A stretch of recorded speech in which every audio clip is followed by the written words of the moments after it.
pero tenemos que cumplir con un programa, ¿no? Tenemos que cumplir en este caso con un sílabus que tiene que ver precisamente con la asignatura de Desarrollo Político y Administrativo de Chile, ¿no? Me habría encantado aportado la asignatura de política comparada, porque ahí justamente estos temas se podían abordar con mucha facilidad, ¿no? De comparar Chile con otros casos, sobre todo con la América Hispana, en que hay muchísimas semejanzas, a pesar de las evidentes diferencias.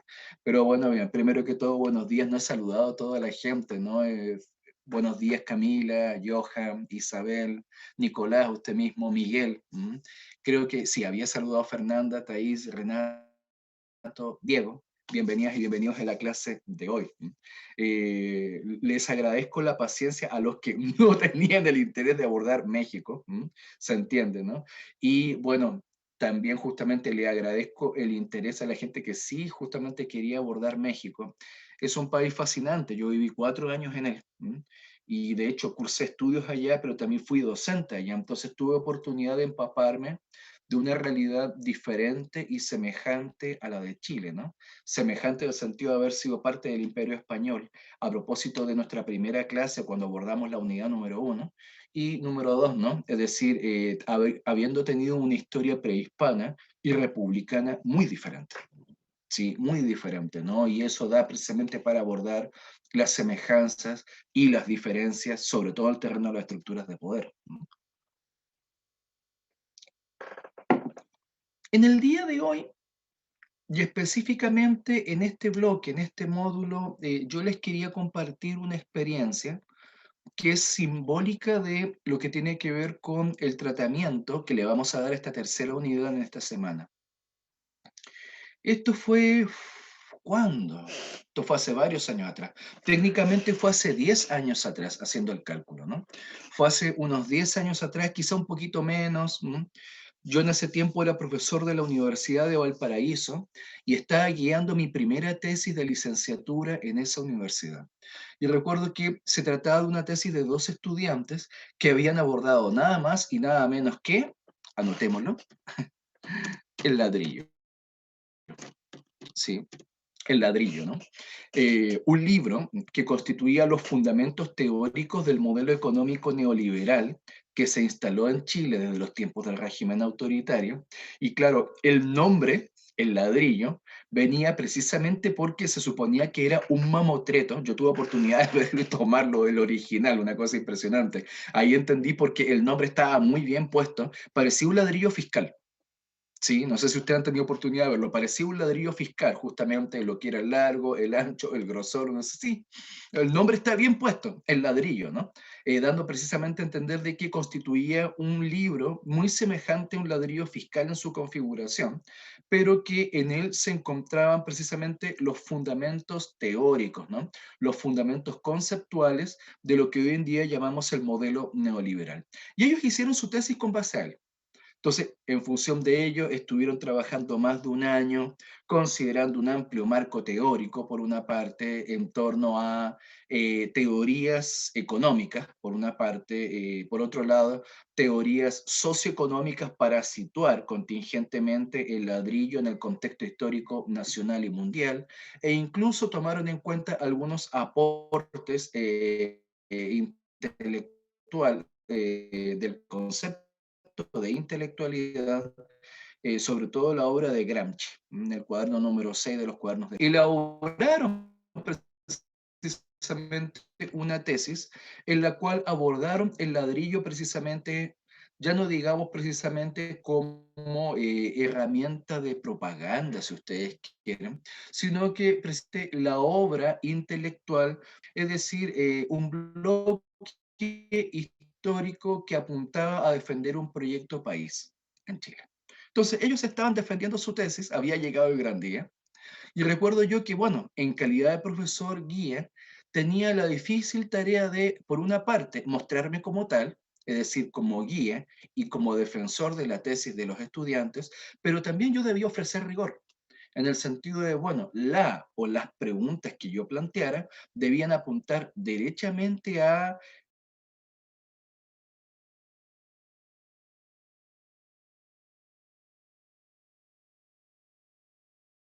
eran merecedores justamente de tener un...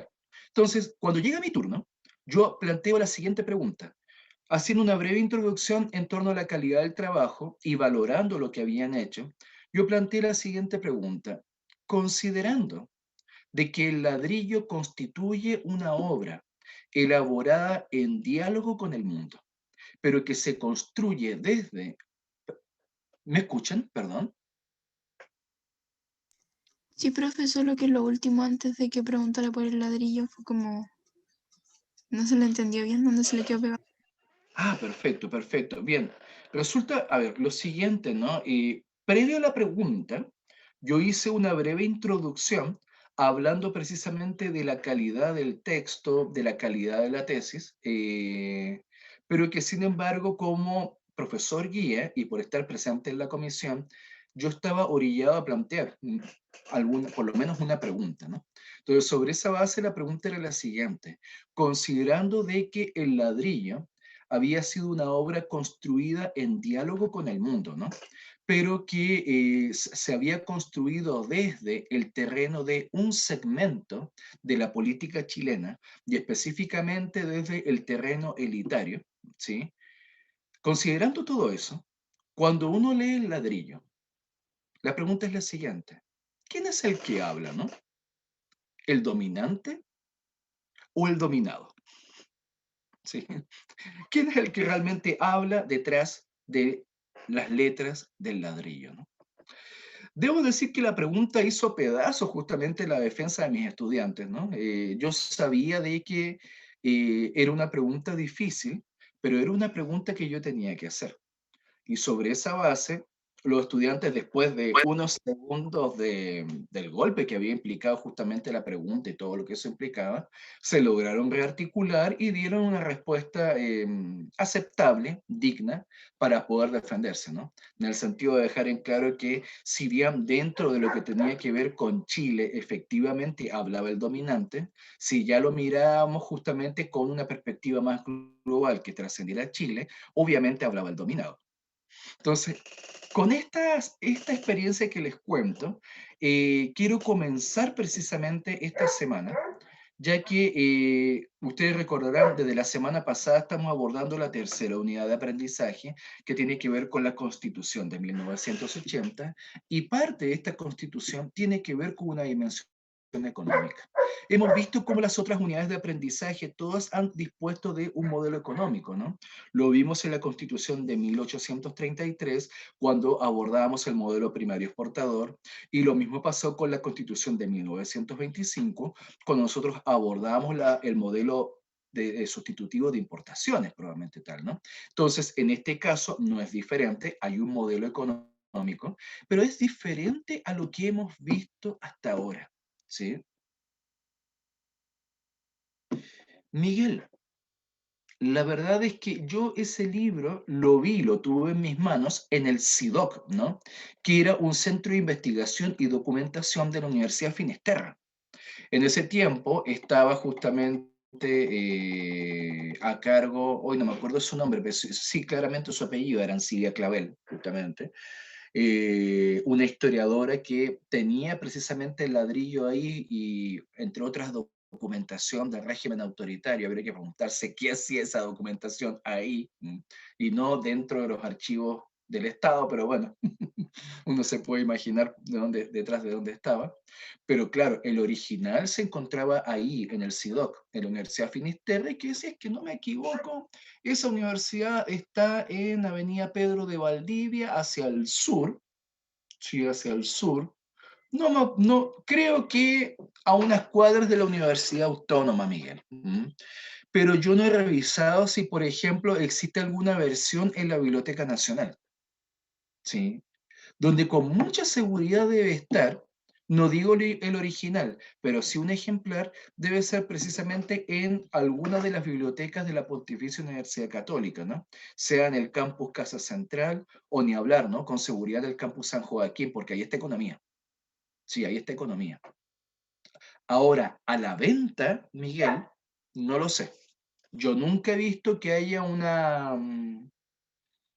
que haya, ¿cómo se llama? Una propaganda para venderlo. Yo sabía sí de que en algún momento lo vendieron, Sí, en algún momento estuvo a la venta entre los años 90 y principios de los años, perdón, sí, entre los años 80 y principios de los años 90, Miguel. ¿Mm? Pero si ya hablamos de bibliotecas, ya iba a tener que esperar a la vuelta de la presencialidad, Miguel, con seguridad, porque eso yo lo vi, en el CIDOC de la Universidad Finisterra, el original, y ejemplares, ¿no? Sí, ejemplares ya publicados, editados con editorial, eh, en la biblioteca del campus Casa Central de la Pontificia Universidad Católica o en su campus de San Joaquín con seguridad porque ahí está economía, Miguel. ¿Mm? Churi. ¿Mm? Gracias, profe. No por nada, Miguel. Entonces, ¿en qué estábamos? Así. Eh, si bien cada unidad de aprendizaje ha considerado este tema del modelo económico, debo decir que en el caso de esta unidad hay una historia diferente.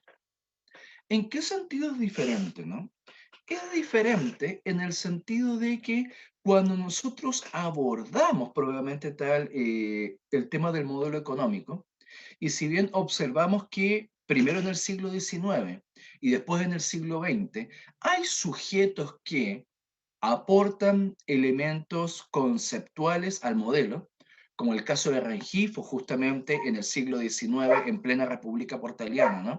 O lo que se ha sostenido para el caso del siglo XX con el papel de algunos ingenieros durante el gobierno de Pedro Aguirre Cerda, pero sobre todo después con CEPAL, Raúl Prebisch y compañía, se plantearon precisamente nociones, conceptos. Ustedes recordarán cuando en la unidad número 2 vimos incluso el contexto intelectual que surge la tecnocracia, ¿no? No solamente ese contexto material. Aquí, en el caso particular de la Constitución de 1980, es la primera vez que nosotros nos encontramos que en la historia de Chile, un grupo, ¿sí? Un grupo de profesionales, ¿sí? Con alta formación considerando el contexto de época, ¿no? Eran todos profesionales de la economía que portaban una maestría, pero además no era un magíster cursado en Chile, ¿no? Era un máster cursado en Estados Unidos. Bueno, era la primera vez que nos encontrábamos en la historia de Chile con un grupo de sujetos con esa alta graduación que construyen o, si ustedes quieren, reformulan o yo diría, reproducen un modelo teórico construido precisamente en el extranjero para instalarlo como esquema orientador de la economía en Chile. ¿Sí? Es la primera vez. Insisto, antecedentes hay muchos, ¿no? Desde Rengifo justamente en la República Portaliana en adelante, ¿no? Pero sin embargo es la primera vez que nos encontramos con lo que se podría llamar un equipo económico, como era el lenguaje de época, que de profesionales altamente calificados, con una experiencia en el extranjero, específicamente en un importante país metropolitano, para por una parte, reproducir un modelo teórico construido justamente en ese país de origen para orientar, ¿sí? Orientar la reformulación de la economía en Chile. Sí, la reformulación de la economía en Chile. Entonces, cuando hablamos del modelo económico neoliberal en Chile, nos encontramos con antiguas y nuevas historias, ¿no? Antiguas en el sentido de que el modelo neoliberal presenta importantes semejanzas con el modelo primario exportador, pero también hay que decir que el modelo neoliberal presenta también justamente importantes elementos distintivos por esta coyuntura que acabo de mencionar, ¿no? De cómo un grupo de agentes con experiencia en el extranjero, ¿no? Con una cultura más cosmopolita, instalan un esquema mental, ¿no? Un esquema teórico en torno a la economía debe ser de tal o cual manera, y sobre esa base, Estado opere, ¿sí? Realice los cambios que necesita el país para redefinir la estructura económica o la base productiva del país. Entonces, con esta introducción, debo decir que en esta semana vamos a abordar precisamente el modelo económico neoliberal. Hoy día, que la clase es bastante más cortita, nosotros lo que vamos a abordar estrictamente es, como lo hacemos siempre, el marco teórico, ¿sí?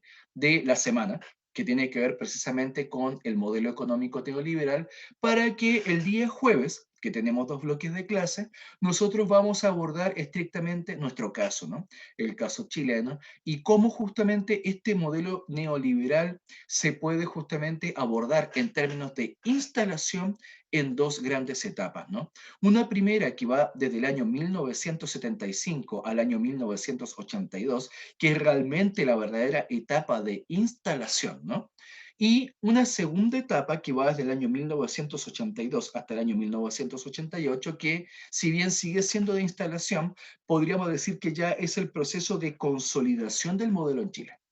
¿Sí? De tal manera que después, con el proceso de redemocratización, ya el modelo simplemente comienza a operar solo, ¿sí? Casi como en piloto automático, ¿no? Entonces tenemos que ver justamente cómo se instala en esos 2 momentos en la historia de Chile, tarea que abordaremos el día jueves. Y hoy día, tal como mencionábamos, vamos a abordar justamente el marco teórico para tener nociones, ¿no? Conceptos que nos aportan tipologías para orientar la reflexión y la discusión de este descriptor, ¿no?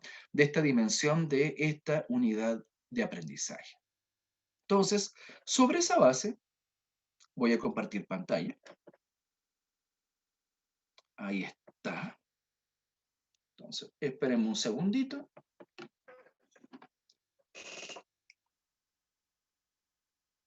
Debería estar cargando, ¿sí? Yo al menos a ustedes los veo. No sé si ustedes logran ver el PPT. Sí, profe. Sí, gracias, Thais. Entonces, miren, considerando esto, y claro, lo titulé como el modelo neoliberal. Bueno, esto ustedes lo vieron justamente en su plan de clases, ¿no? El modelo neoliberal y su papel en la reconfiguración del Estado. No es menor, ¿no? Considerando precisamente el marco teórico en torno a el objeto para esta semana, tal como figura en el subtítulo, marco teórico sobre modelos económicos y sus agentes, una de las primeras cosas que se nos va cuando discutimos teóricamente en torno a economía y específicamente a esta palabra, ¿no? Modelos económicos, se nos olvida de que la palabra tiene un sentido, ¿no? Tiene un significado que nosotros siempre deberíamos reflexionar desde el campo de las ciencias sociales, ¿no? No es lo mismo abordar la economía como hecho que abordarla como modelo teórico. Sí, ojo con ese detalle, ¿no? No es lo mismo. Muchas veces en ciencias sociales se comete el error, a mi juicio, de no saber distinguir entre un concepto sobre un objeto y los tópicos ligados precisamente al objeto, que no son lo mismo. Y si consideramos el valioso aporte que hizo Max Weber en Economía y Sociedad con respecto a su reflexión del método tipológico, procedimiento que hasta el día de hoy ilumina en la investigación social, definitivamente, y siguiendo a Weber, tenemos que saber distinguir entre lo que tiene que ver con una tipología, ¿no? Un tipo ideal, ¿no? O un modelo teórico en torno a un objeto, de los hechos que nos informan en torno a ese modelo. Entonces, claro, cuando hablamos de un modelo teórico, en el caso de economía, estamos hablando de un esquema mental, ¿no? Construido intelectualmente, racionalmente, para poder, al igual que como lo hacemos con una lupa para ver justamente un objeto pequeño, disponer de una lente de aumento para poder observar los aspectos, ¿no? Los tópicos de una formación económica concreta que de buenas a primeras no logramos ver. ¿Sí? Entonces, cuando hablamos de economía, a mucha gente se le viene a la mente la palabra comercio. Cuando hablamos de economía, a mucha gente se le asocia la palabra trabajo, labor, ¿sí? Como también presupuesto, despensa, sobrevivencia, y así una serie de palabras a propósito del IFE, a propósito de la crisis económica que vivimos, en fin.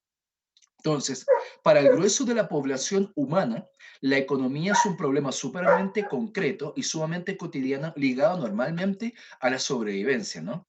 A poder llegar a fin de mes o lo que ocurre en otros países de llegar a la quincena porque reciben pagos quincenales. Bueno, en función de el estilo de vida económico de cada país, justamente el entendimiento de esto, ¿no? Pero al final de cuentas tiene que ver con sobrevivir. ¿sí? Con sobrevivir. Es precisamente la visión que tiene la mayoría de la población por razones obvias. Tiene que ver con su diario vivir. No es lo mismo esto que cuando discutimos de la economía en calidad de modelo teórico.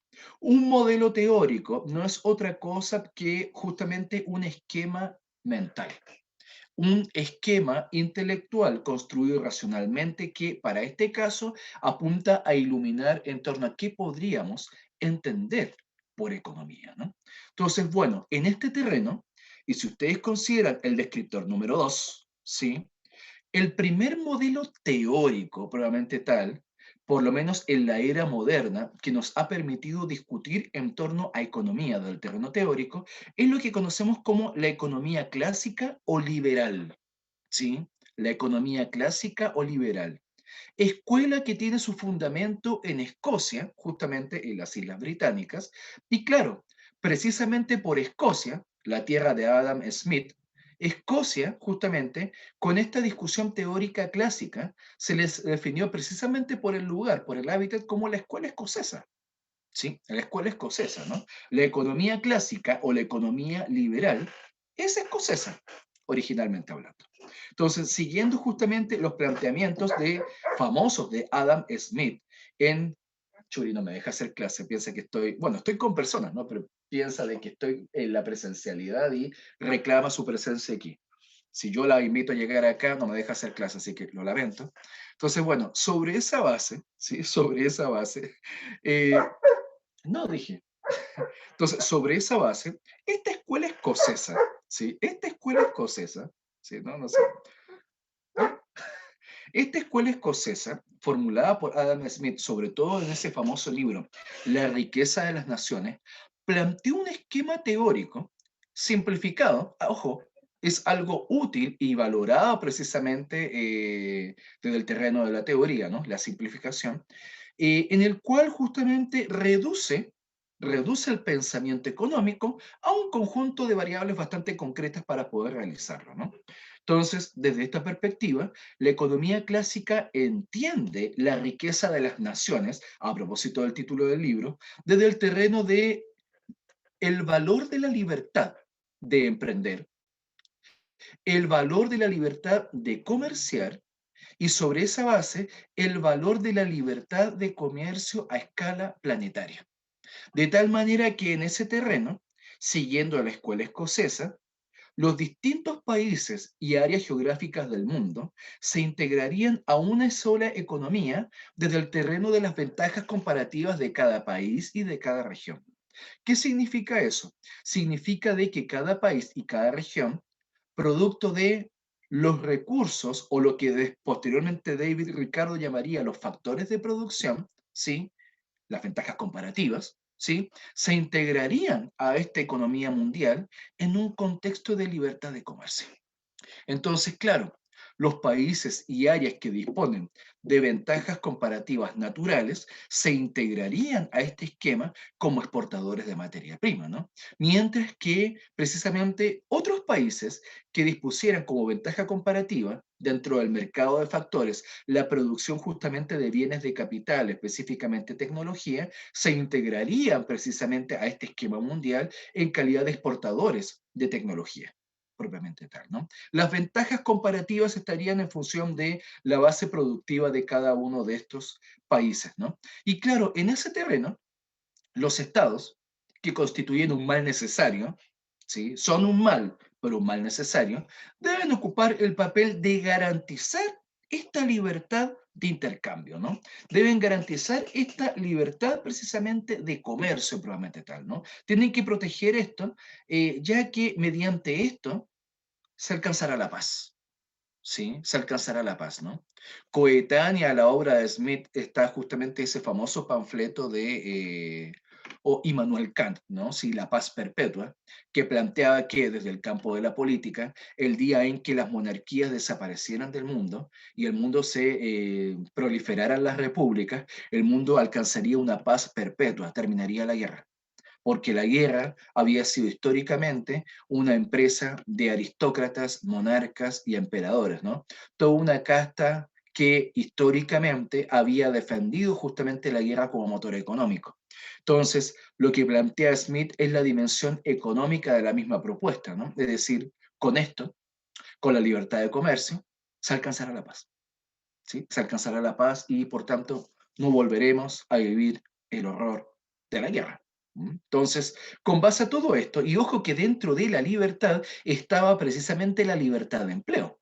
Es decir, en un mundo en el cual predominaba la esclavitud y la servidumbre, Adam Smith defendía lo que posteriormente Marx llamaría el régimen del salario, ¿no? Es decir, el trabajo debe liberarse de las ataduras de la esclavitud y la servidumbre para integrarse a este nuevo esquema económico en el cual cada trabajador, sí, cada trabajador ofrecería libremente su trabajo por un salario, sí, por un salario.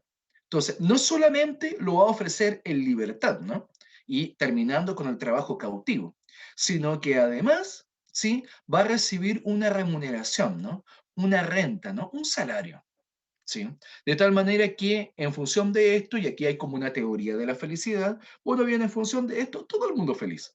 ¿Sí? Aquí se va a terminar con las cadenas del dominio, con las cadenas precisamente de la esclavitud y la servidumbre, todo el mundo va a ser libre. ¿Sí? Todo el mundo va a ser libre. Bueno, debo decir de que, bueno, a pesar justamente del orden de los modelos que están acá, si lo pensamos ya más cronológicamente en el siglo XIX, esta economía clásica, dieciochesca originalmente hablando, comienza a recibir una serie de contrapuntos teóricos en el siglo XIX desde el campo del marxismo, ¿no? O ya para ser más justos, en la obra de Marx, ¿sí? En Marx, específicamente una obra clave, El Capital, hay toda una serie de cuestionamientos en torno a este modelo teórico y desde una perspectiva historicista, ¿no? ¿Sí? Pero también materialista, a propósito de la economía clásica, aborda cómo el capitalismo tiene su origen en el siglo XVI y cómo está muy ligado precisamente al terreno del dominio de la población y específicamente al dominio mundial y a la división social del trabajo.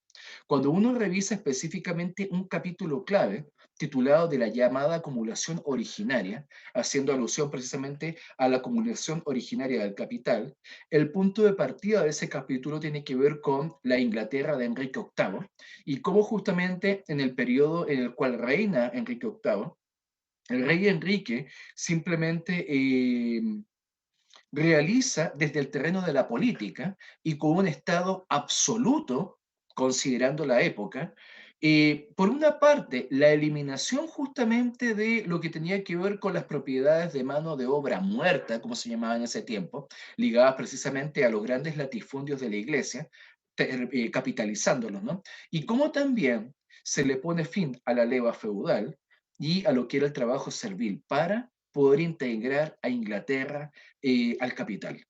Y cómo este proceso se hizo a sangre y fuego en Inglaterra y posteriormente en las Islas Británicas, de tal manera que con esto, siguiendo a Marx, el capitalismo, ¿sí?, se había justamente instalado primero en Inglaterra y posteriormente en el mundo, justamente chorreando sangre hasta los poros, como sería su famosa expresión. Entonces, en función de ello, la perspectiva marxista entiende la economía desde otro concepto, la idea de modo de producción, y con base a ese concepto se aproxima justamente a distintas formaciones económicas históricas, ¿no? Entonces, bueno, no vamos a hacer una apología en torno justamente a la obra, pero podríamos decir, podríamos nombrar de que Marx habla de distintos modos de producción históricas, tales como la comunidad primitiva, el modo de producción asiático, el modo antiguo o clásico, o también dicho esclavista, el modo de producción feudal y finalmente el modo capitalista, ¿no? El modo de producción capitalista que lo ejemplifica precisamente en este libro, El Capital. Sin embargo, Marx también avisora justamente la posibilidad de un modelo económico futuro. Y a propósito de la economía clásica, hay una suerte de teoría de la felicidad detrás de ella, ¿no? En el sentido que, siguiendo con este modelo procesual, va a llegar un momento determinado en que el capitalismo va a generar las bases de su propia destrucción. Y esas bases son sociales, específicamente están en la clase dominada dentro del capital, que es lo que él llama el proletariado. Es decir, toda esa importante masa de trabajo, ¿no? Toda esa población trabajadora que vive en función de un salario, ¿no? O como diría Marx, ¿no? Que vende su fuerza de trabajo por un salario. Bueno, en un momento determinado, mediante una huelga general o derechamente mediante una revolución, esa clase se va a terminar imponiendo, le va a terminar poniendo fin precisamente al capitalismo, serán los sepultureros de ese modo de producción y con base a ello surgirá lo que él llamaría el socialismo, ¿no?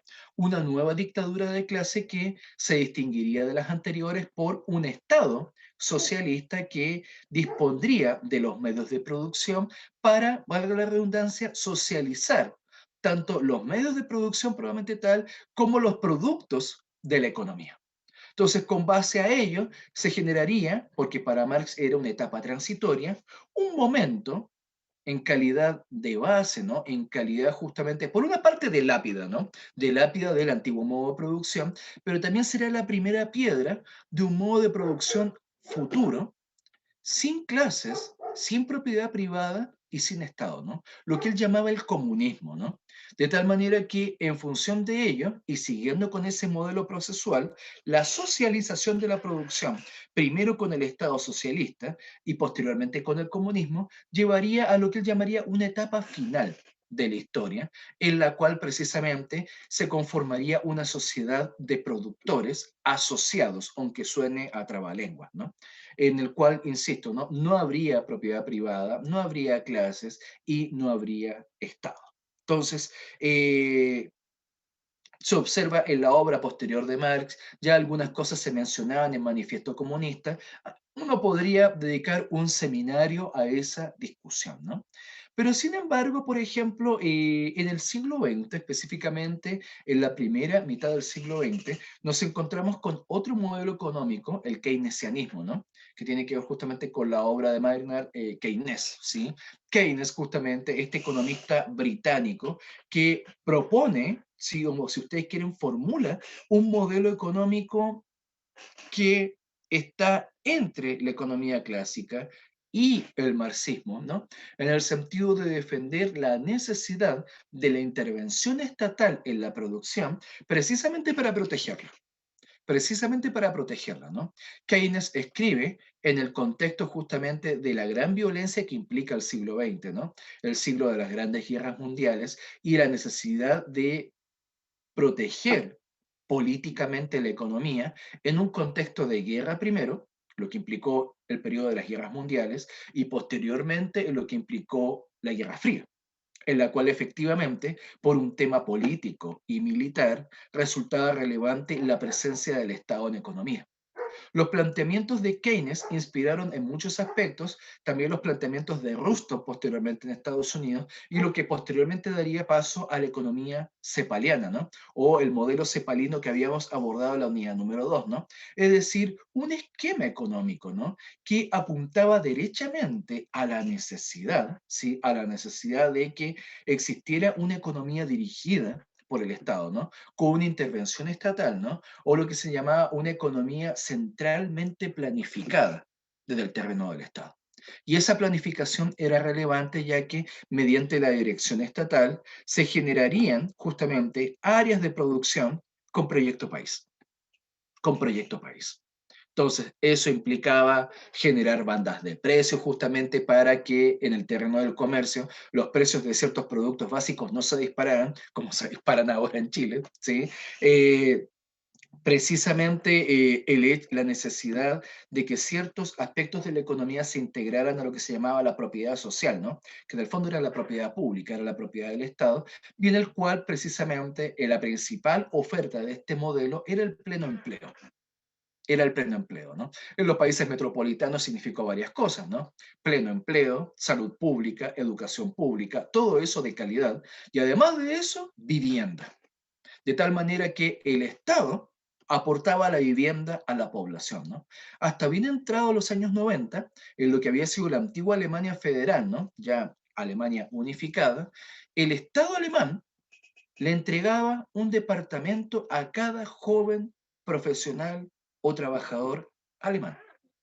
Y eso significaba que a partir de los 18 o 20 años podían disponer de un departamento, ¿no? En lo cual mostraba esto que posteriormente desde el campo de la historiografía económica se llamaba el estado de bienestar, ¿no? Estado que ustedes comprenderán nosotros nunca conocimos. Lo que más conocimos, tal como lo vimos en la unidad número 2, era este tema de ciertos servicios universales como sistema de salud primaria, educación pública, por ejemplo, pleno empleo, sí, más o menos. Sí, más o menos, ¿no? En el sur vemos otra historia dentro de Chile, ¿no? Pero nunca tuvimos realmente un estado de bienestar equivalente al que tuvo Argentina en sus mejores tiempos, o en menor medida el que tuvo Uruguay, o al que tuvo por mucho tiempo el resto de Europa. Sí, siempre fuimos bastante más pobres en ese terreno. Pero bueno, si ustedes se fijan hasta aquí, ¿sí? Si ustedes se fijan hasta aquí, nos encontramos con tres escuelas que aportan modelos teóricos en torno precisamente a la economía.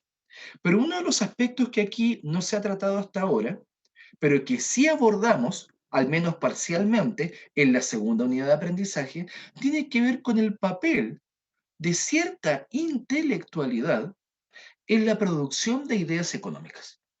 Sí, en la producción de ideas económicas, ¿no? Y en este punto, aquí pasamos a la segunda lámina. Ya, sí, ahí está. Aquí nos vemos en la necesidad de aportar un breve cuerpo teórico, digo breve porque el tiempo no nos sobra, ¿sí? Un breve cuerpo teórico en torno a lo que podríamos entender nosotros como una intelectualidad en términos de concepto para a- abordar el papel de esta en la producción de ideas económicas. ¿Sí? En la producción de ideas económicas, ¿no? Y en este terreno destaca este pequeño cuerpo teórico que está aquí, ¿sí? Con la figura de Antonio Gramsci, Isaiah Berlin, Michael Lowy y Ernest Gellner, en la cual nos vamos a basar precisamente para aportar algunas nociones de intelectualidad, ¿no? Para ver justamente su papel en la producción de ideas, ¿no?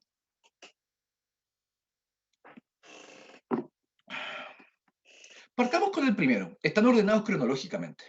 Y el primero de ellos corresponde a la primera mitad del siglo XX, un pensador italiano, Antonio Gramsci, que escribe en un contexto personal y político delicado, ¿no? Él escribe en la cárcel, cuando estaba prisionero por el régimen fascista de Mussolini en Italia, producto, entre otras cosas, por su militancia en el Partido Comunista Italiano y por haber sido considerado un enemigo importante del Duce justamente cuando se dan las marchas sobre Roma y lo que implica justamente el cierre del Parlamento italiano, ¿no?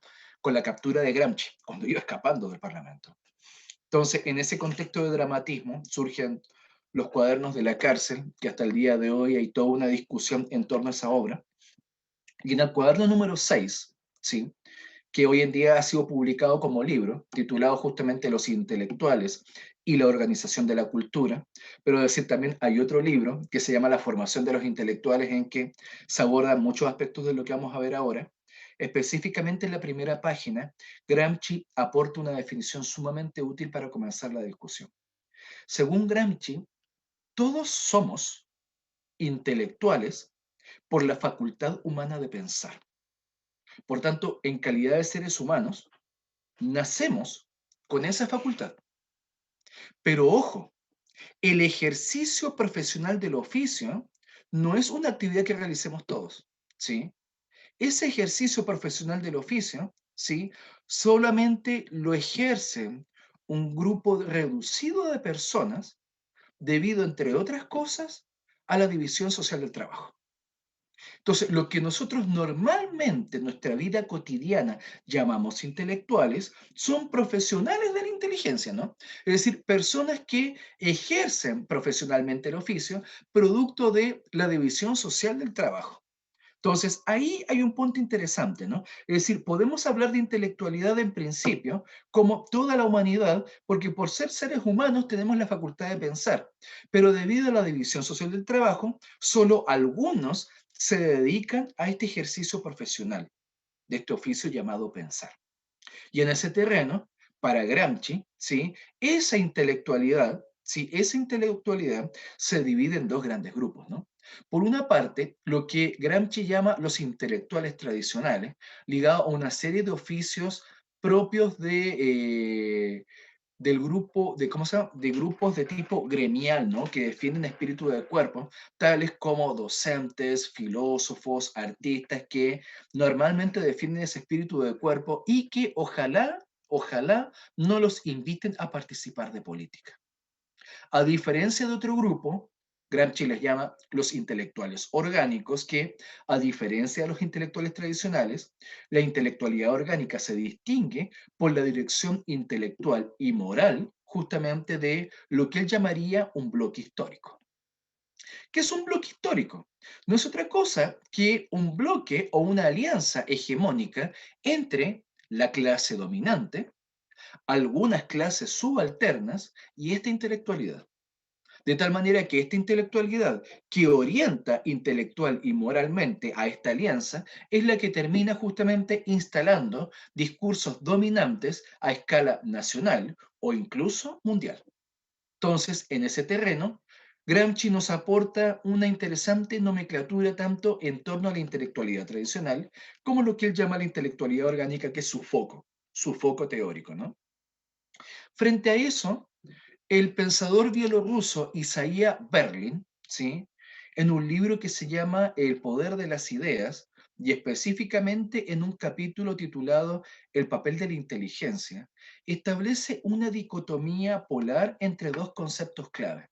Lo que él llama, por una parte, la intelectualidad, y por otra parte, lo que él formula como la inteligencia, ¿sí? La inteligencia. Y en este terreno, Berlin sostiene lo siguiente, ¿no? Según Berlin, ¿sí? Según Berlin, la intelectualidad es propia de las áreas y países metropolitanos, ¿no? Se trata de sujetos urbanos, cosmopolitas, dedicados por y para el conocimiento y que esperan ser evaluados por sus productos intelectuales, no por alguna militancia política. A diferencia de ello, la inteligencia, ¿no? Es propio de países atrasados, agrarios, donde normalmente la voz oficial de la intelectualidad está representada por una hierocracia atrasada, él está pensando en Rusia, ¿sí? Y en el cual esta inteligencia se caracteriza por ser precisamente lo contrario, ¿no? Rural, parroquial y que incluso, ¿no? Tienden a confundir las ideas elaboradas en países metropolitanos precisamente como una fuente de salvación. Es más, siguiendo a Berlin, tienden a combinar estas ideas de origen científico con una profunda conciencia moral.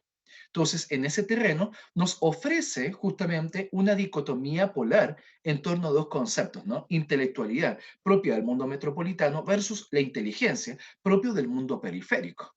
Sobre esa base, el sociólogo brasileño Michael Lowy realiza una apropiación crítica de la obra de Gramsci para sostener, entre otras cosas, de que cuando hablamos de intelectualidad, tenemos que ganar en un concepto más específico a lo que ya había planteado Gramsci.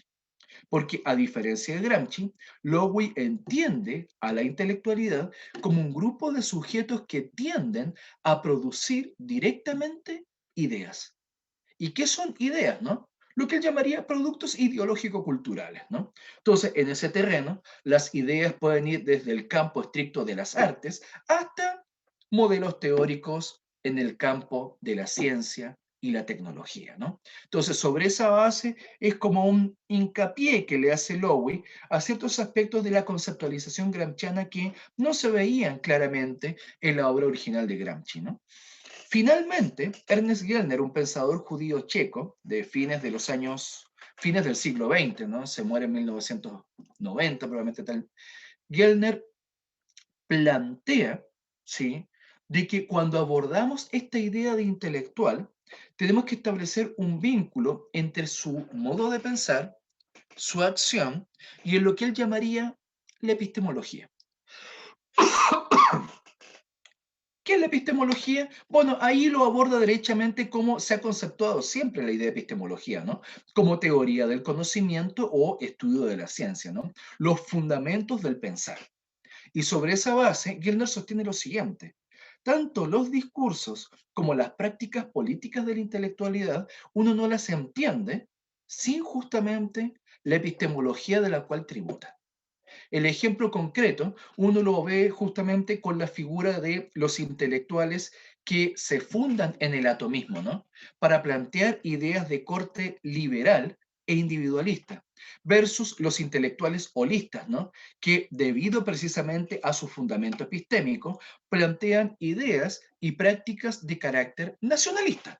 ¿Sí? Entonces, sobre esa base, Gellner establece un vínculo causal entre epistemología y acción, de tal manera que el comportamiento intelectual y político de la intelectualidad está orientado por un fundamento epistémico. Considerando este cuerpo teórico, ya estamos en la hora, nos encontramos con que existe un verdadero maridaje o un vínculo entre la intelectualidad en el campo económico y los modelos o las ideas económicas que formulan y los sistemas políticos concretos en los cuales están situados. Y para poder cerrar con esto, podemos, con Berlin, por ejemplo, establecer una dicotomía a propósito de la experiencia que yo les compartí en clase, ¿no? Sobre todo estudiantes de historia, una dicotomía entre intelectualidad metropolitana e intelectualidad periférica, de tal manera de que en el terreno de las ideas económicas, pero incluso podríamos decir también en el terreno de muchas ideas en el campo de la ciencia, podemos establecer, desgraciadamente, esta dicotomía entre esa intelectualidad situada en países metropolitanos, ¿no? Con esa cultura cosmopolita que nos planteaba Berlin, versus esta intelectualidad periférica que en vez de ser productiva, ¿no? En vez de producir precisamente ideas propias, ¿no? Tienden a reproducir, ¿sí? Tienden a reproducir ideas de origen metropolitano. A Miguel yo le había ofrecido que este PPT lo iba a subir. Lo voy a subir cuando esté completo para que tengan oportunidad de trabajarlo, Miguel, ¿ya? Para que no piense que he faltado a mi palabra. Pero aquí Miguel tiene una pregunta antes que termine la clase, ¿no? Bueno, con esto vamos a cerrar porque me imagino que ustedes tienen clase inmediatamente después de esto, ¿no? Mira, Miguel, es una excelente pregunta y lo felicito por ella, ¿no? ¿Cómo se mide el grado de intelectualidad, no? A ver, quizás no tengo tiempo. Miguel, ¿usted tiene tiempo para leer? Eh, Creo que igual sí, profe. Es que usted tiene una duda interesante, pero no Sí, digo que lo lea ahora, ¿no? Pero digo que si tiene en un momento determinado sus vacaciones, tiempo para, si le tiene interés, leerlo, ¿no? sí, claro, profe. Deme un segundo. Déjeme ver si lo encuentro, porque esto daría para...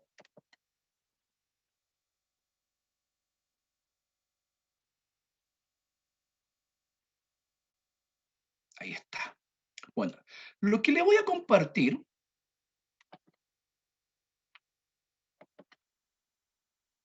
a ver, ups, ahora sí. Lo que le voy a compartir, bueno, figura Miguel en privado, ¿no? Se lo voy a compartir a toda la comunidad. Es un artículo que yo elaboré en torno a mis objetos de indagación, ¿no? Pero que le va a entregar muchos elementos para el análisis. Si lo pincha, por favor, y verifique si lo puede ver, ¿sí? Es un artículo en el cual yo propongo una tipología de intelectualidad para un caso particular, la intelectualidad étnica, pero que a usted le aportaría muchos elementos para responder a la pregunta que usted tiene, ¿no? ¿Cómo medir o cómo evaluar los grados de intelectualidad de? Yo tengo ahí una respuesta, pero es una respuesta larguísima que no se la habría podido dar en 2 o 3 minutos, ¿no? Confirme, Miguel, si la puede ver. Y los demás también, por favor. Sí, profe. Es un texto del año 2018 está relativamente fresco y que yo lo invito a leer cuando tenga tiempo, ¿no? Estamos cerrando semestre, ahora no es el tiempo, pero con la promesa de responderle justamente a esa inquietud, pero con un nivel de más de profundidad, Miguel. ¿Mm? Sí, profe, ahora puedo ver el texto. ¿Lo puede ver? Perfecto. Entonces, bueno, estamos en los tiempos, de hecho, pasados. ¿Mm? Diego, si usted quiere, ya podemos detenernos.